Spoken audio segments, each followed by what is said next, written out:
Okey Semum, hari ni kita nak belajar teh tukir beli. Hak utama sekali kita kena ada tukir. Ni tukir ni. Jadi sebelum kita nak neh, kita bakar upai dia dulu ni. Upai dia. Siap bakar dia akan jadi lagu ni. Jadi siap dah kita bubuh apa? Kita letak dalam kereta. Jadi kita akan kita hebat baca. Tu dia. Kita lacak dulu.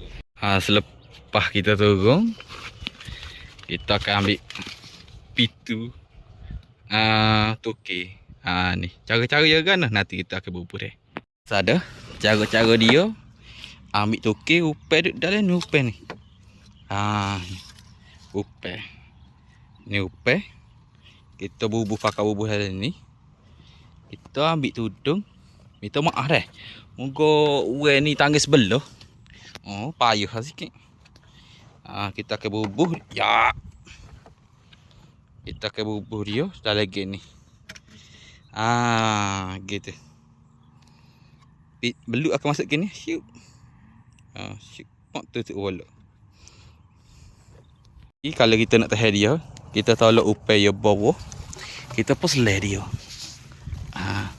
Selai tu kan berarti kita isi sapa penuh air. Kita pun undur. Biar hak ni duduk teragak. Ni. Pitu lubang dia duduk teragak. Ya gitu. Orang kata biar mudah.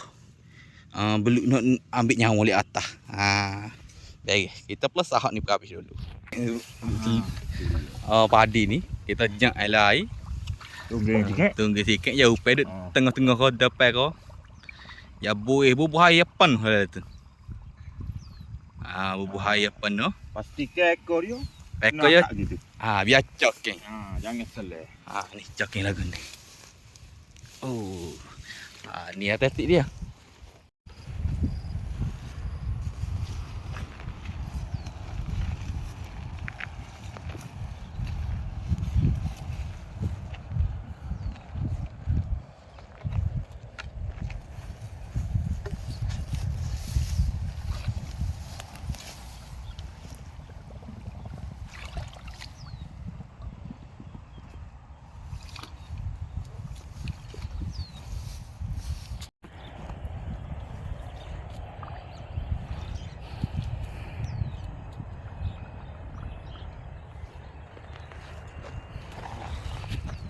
Beres tu.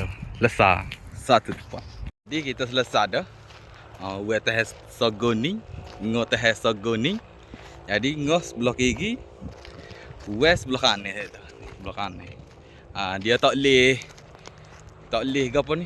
Tak leh dekat-dekat. Kena jarak dalam 2, 3, 4 langkah ko. Cara teh dia tu.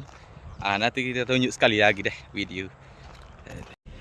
Jadi selesai dah kita teh. Kita teh ni kat padi ni. Jadi beres lah. Nanti esok hasil dia gone ni dia boleh kurang satu semalam ni. Kita teh pagi esok baru akak. Jadi hasil dia pagi esok. Beres itu. Bye bye.